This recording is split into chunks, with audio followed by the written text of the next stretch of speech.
Hello and welcome to Investment Insight. Before we begin, make sure to subscribe and hit the like button. Now let's break down what's happening in the markets today in a clear and simple way. So good.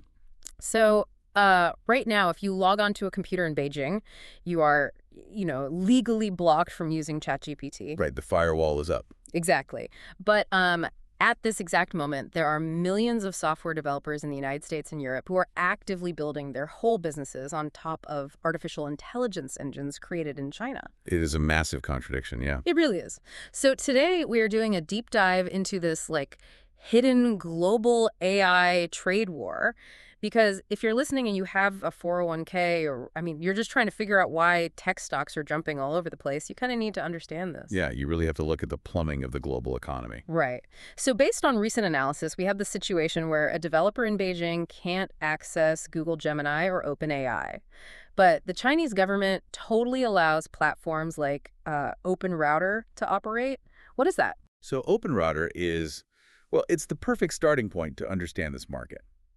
Because it's not actually an AI itself. Okay. It's an API gateway. So for a beginner investor, just think of an API gateway as a massive digital switchboard or like a restaurant menu for code. A menu? I like that. Yeah, so if you are a programmer building an app, you plug your software into OpenRouter, and it just gives you this menu of over 400 different AI models from all over the world. Wow, 400. Right. You pick the one you want to answer your user's question, and you just pay per use. Okay, so I was trying to visualize this from a strategic standpoint, and the best analogy I could think of is a one-way mirror. Oh, yeah, like in an interrogation room. Exactly. The police can see in, but the suspect can't see out. So in this case, China doesn't want foreign ideas easily shining in, right, to their domestic audience, so they block the direct consumer websites. Right, no direct chat GPT access. Right. But they are perfectly happy leaving the switchboard open so their own AI capabilities can, shine out to the rest of the world. And that external loop, that is the entire point of the strategy. Really? Yeah.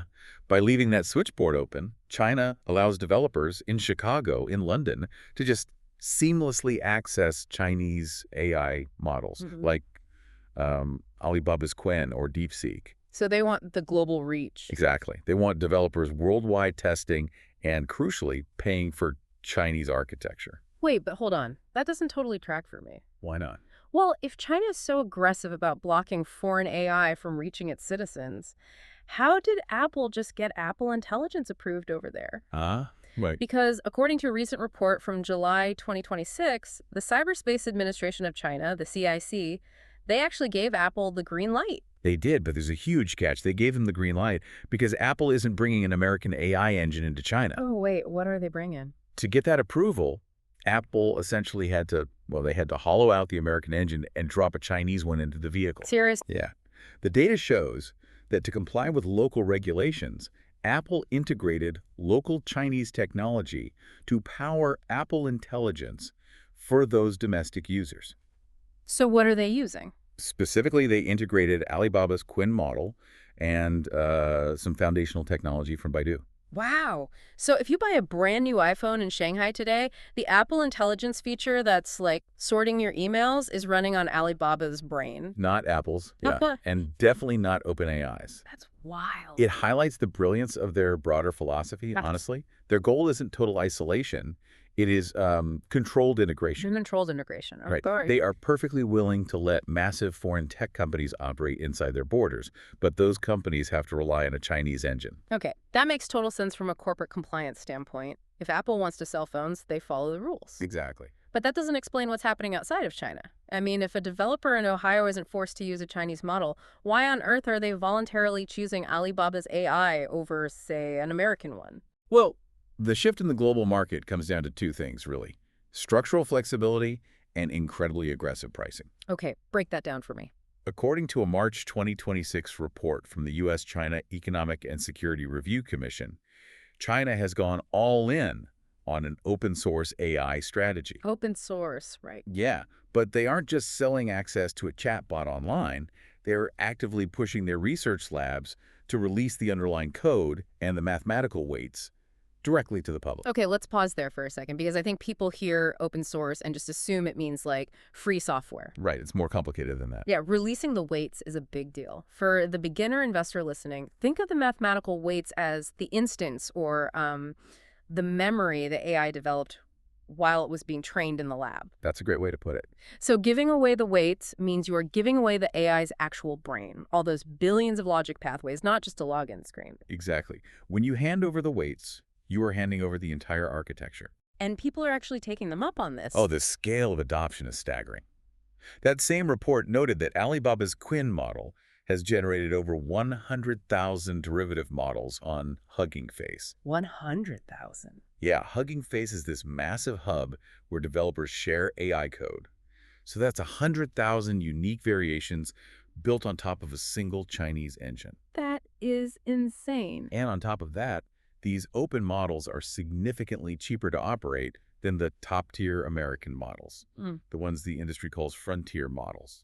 Okay, this brings up an analogy I was working on for the listeners. Think of the top-tier closed American models like a luxury taxi service. Okay, a luxury taxi. Right, you can pay to ride in the back seat. It's super comfortable. It gets you where you need to go, but you can't open the hood to see the engine. You can't change the seats, and you definitely can't buy the car. Right, you're just renting the ride. Exactly. But Chinese open weight models are like someone just handing you a highly efficient, super cheap engine and dropping it right in your driveway. I love that. You can put it into your own car, tweak the horsepower, and most importantly, feed your own specific fuel into it. Yes, and the fuel in this scenario is proprietary corporate data. Right. This is exactly why enterprise businesses love open weight models. Because let's say you're a massive manufacturing company in the US. Your supply chain data is your most valuable asset. You don't want to share that. Exactly. Yeah. You might be terrified to send that sensitive data into a closed American AI model because you have zero control over the servers. Right. You don't want your competitive advantage accidentally leaking into a public chatbot just because you rented a luxury taxi. Precisely. So instead, you download that open-weight Chinese engine, you install it on your company's own private servers, and you fine-tune it with your own logistics data. So it never leaves the building. Your data stays completely in-house. And because those base models are so cheap, the financial incentive to do this is massive. And it's clearly working at the absolute highest levels of the tech industry, too. Oh, absolutely. Yeah, I was looking at a recent analysis from July 2026. Mira Murati's lab, which is a major player, just released a new model called Inkling. Right, the Inkling model. And according to the data, the architecture of Inkling was heavily influenced by Chinese models. They specifically looked at DeepSeek v3, and they used methods from another Chinese model called Moonshot Kimi. So even top American developers are studying and building upon Chinese AI structures. Exactly. And the OpenRouter data backs that up mechanically. If you look at the sheer volume on that platform, Chinese models are frequently beating US models. Just because of the volume. Yeah, they're open and cheap. So they are embedding themselves deeply into the foundation of the global software stack. Okay, so if I'm listening to this right and I'm looking at my stock portfolio, I might logically assume China is just going to win the volume game by giving away this cheap AI forever. It seems like a foolproof plan. Right. If it's working so well, they should just keep giving it away. But based on the latest data, the narrative is completely flipping. It is. The era of unrestricted open access is rapidly colliding with geopolitical reality. Geopolitics ruins everything, huh? Well, both superpowers are waking up to the fact that top-tier AI is not just a fun commercial product. It is a strategic capability. It's basically a military asset. Wow. Yeah, according to recent analysis, China is actively reviewing plans to restrict foreign access to its most advanced models. Right. They're stepping back. Yeah, they're in talks with Alibaba, ByteDance, all the big players, trying to figure out how to lock down the really cutting-edge stuff to prevent tech theft. It's a very deliberate dual-track structure. How so? Well, the strategy operates on two levels. Freely export the cheap mid-tier models to dominate global market share, right? Build that huge developer ecosystem. The driveway engines. Exactly. But when it comes to the absolute best technology, the models that can do extreme reasoning or complex coding, they want that locked in a vault, only accessible domestically. Keep the luxury jets for themselves. Right. And to be clear, this is not just a Chinese strategy. The United States is running the exact same playbook. Yes, the data shows the restrictions are flowing in both directions. Like recent reports say OpenAI and Google just cut off access to a Singapore-based subsidiary of a large Chinese firm. Yep, they pulled the plug. And Anthropic is heavily blocking China-related access to. And, under the current Trump administration in the U.S., we are seeing a very strong continuation of treating these advanced technologies as critical national security assets. Subject to very strict export controls. Exactly. Which introduces a massive new variable for the everyday investor and for corporate boards. Geopolitical risk. Geopolitical risk. Yes, because the mechanism of an export control in the software world is brutal. It's not like seizing a physical cargo ship. It's literally flipping a digital switch and black holing the traffic. So AI is no longer something you just buy off a shelf and own forever. Not at all. So let's play this out for a real business. Let's say you are a business owner in Ohio. You just spent 6 months and $2 million building your entire customer service system around one of these cheap Chinese AI engines. Because it saves you money. Right. Could a politician in Beijing, or Washington for that matter, simply flip that digital switch and turn off your access tomorrow? Yes, in an instant. Wow. And that mechanical reality is fundamentally changing how global corporations make decisions. I bet. When a chief technology officer is choosing an AI model today, the performance benchmarks and the price tag are only half the equation. What's the other half? Supply chain stability. Right. They have to ask, is this model legally and geopolitically safe for us to rely on for the next 5 years? Right. Because if there is a risk that an API cutoff will break their entire company overnight, the initial cost savings are totally irrelevant. So let's bring this all together for the beginner investor trying to make sense of their portfolio. We've covered one-way mirrors, open-weight engines, geopolitical risks. There's a lot of moving parts. It is. So if you are trying to understand this market, what is the actual investment playbook here? How does this change where the money is flowing? Well, for the last few years, the entire market has been obsessed with a single metric. Who has the absolute smartest AI? Right. Everyone's chasing the smartest chatbot. Exactly. Investors were just throwing money at whichever tech giant released the most human-like AI that week. But looking 6 to 18 months ahead, the nature of the competition is shifting. Shifting where? Away from the intelligence of the model and toward the efficiency of the infrastructure. Because the enterprise market isn't going to rely on just one single genius AI for everything. No, not at all. The recent data points heavily to what they call a multi-model strategy. Let's explain the mechanism of how that actually works inside a major company. Okay, think of it like a highly efficient corporate traffic cop. A traffic cop, okay. Yeah, companies are buying routing software that automatically directs tasks to different AI models based on complexity. So a Fortune 500 company has millions of mundane daily tasks, right? Like formatting spreadsheets, sorting emails. Exactly. Categorizing inventory. When an employee asks for one of those simple tasks, the routing software automatically sends it to the cheap, 1-cent, open-weight Chinese model. So they use the cheap engine for the daily commute? Precisely. Oh. And the software only routes a request to the expensive $1 American Frontier model if a senior executive asks for something incredibly complex. Was analyzing a merger or something. Exactly. And current analysis suggests companies will likely route 60 to 80% of their daily bulk tasks to the cheaper models to preserve capital. But wait, that traffic cop mechanism actively siphons volume away from the biggest U.S. tech giants? It really does. That puts incredible margin pressure on them. I mean, they are spending billions of dollars in R&D to build these massive luxury taxi models. Huge amounts of money. But if 80% of the actual daily workload is being routed to a cheap competitor, their profit margins have to shrink drastically. They do. They might hold the title for the smartest AI, but they're losing the volume game. Which brings us to the new investment landscape. Right.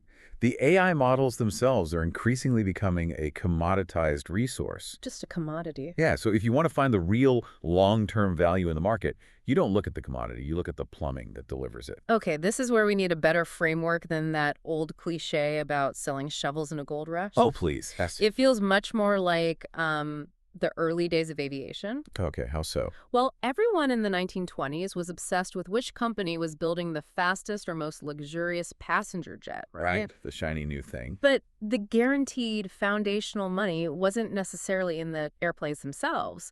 The real money was in building the concrete runways, developing the air traffic control software, refining the jet fuel. That is a perfect framework, actually.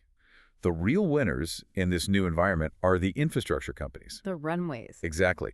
It's the hardware companies manufacturing the physical GPUs, the chips that train all these models. Right. It's the companies building the massive server farms and cloud storage centers.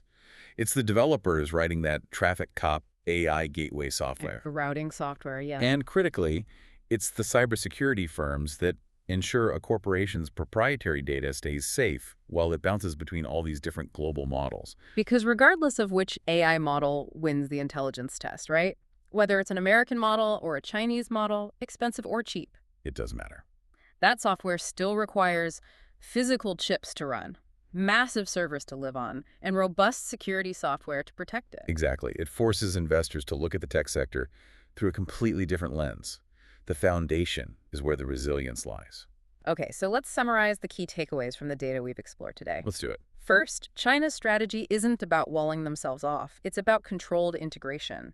They are using platforms like OpenRouter as a one-way mirror, flooding the market with cheap open-weight engines to build this massive global ecosystem of developers. Yep, they want developers depending on their architecture.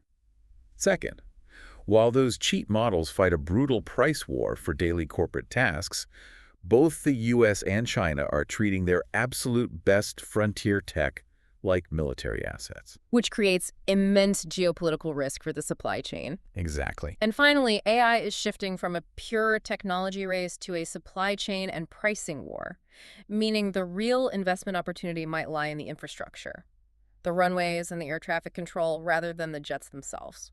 It really leaves us with a fascinating dynamic to watch over the coming year. It sure does. I mean, think about it. If businesses worldwide start treating AI models like cheap, interchangeable electricity, just automatically switching back and forth based on whoever offers the lowest price that millisecond, Right. what happens to the multi-billion-dollar valuations of the companies whose entire business is just selling that electricity? That is a great question. Is the real financial power in generating the current or in owning the grid that delivers it? Don't forget to subscribe and hit that like button.